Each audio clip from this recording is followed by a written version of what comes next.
Thanks for watching another DesignR1 video. Today we're going to take a look at Act-to-Act. You can see the interface is pretty simple here. We just have a couple of options and then the source database and destination database up at the top.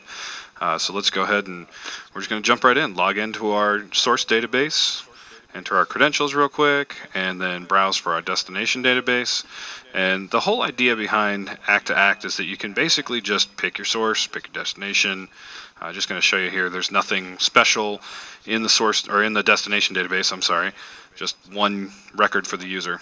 So we come back over here, and the idea behind Act-to-Act is that you can just check all the checkboxes, set all the options, and you end up with something that's a very close copy of your source database, but without any of the problems that it may have had previously. So if you had some corrupted metadata, or you've added and removed fields a lot over the course of having your database and you just want to kind of clean up your column names in the back end, you're doing some kind of SQL reporting, things like that, Act-to-Act helps you fix those situations. So you can see right now we're creating fields, and while that's going on, just discuss a couple of the other options.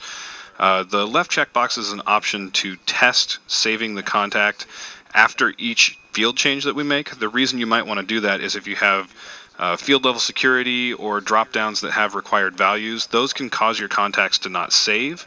And so this lets you find out, hey, this specific field is the problem. It's not, or it's causing the contact to not save in the database. The other option that we've got is the forced record reprocessing. That gives you a way to say, okay, I know that I've used Act-to-Act on this database before. I want to tell Act-to-Act to reprocess the entire thing and ignore any sort of mappings or anything else that it's done in the past. So it's just sort of an override, I guess, to the fact that Act-to-Act thinks it's worked in a database before.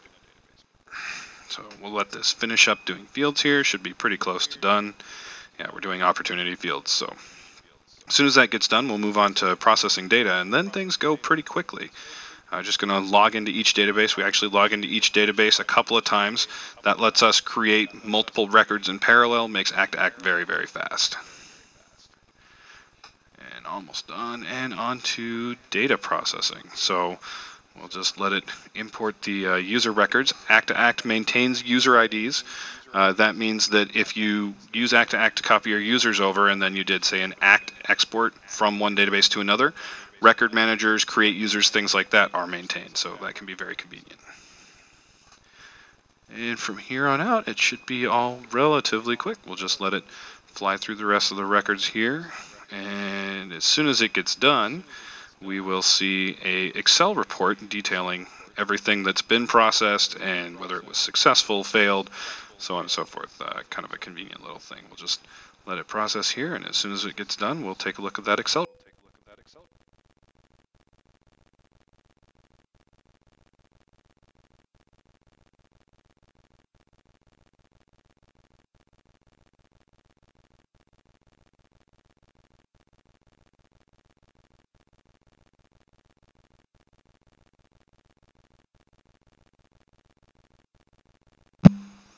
All right, and you can see that we've got our Excel report up here. Just take a look. We've got a couple of tabs. Sorry, my recording interface is in the way a little bit, but we've got a successful tab and a failed tab. And if we take a look at these IDs here, you can see that the user IDs between the source database and the destination database are maintained. So just sort of a confirmation of what we pointed out earlier, and then sort of the log of everything else that occurred also in the system.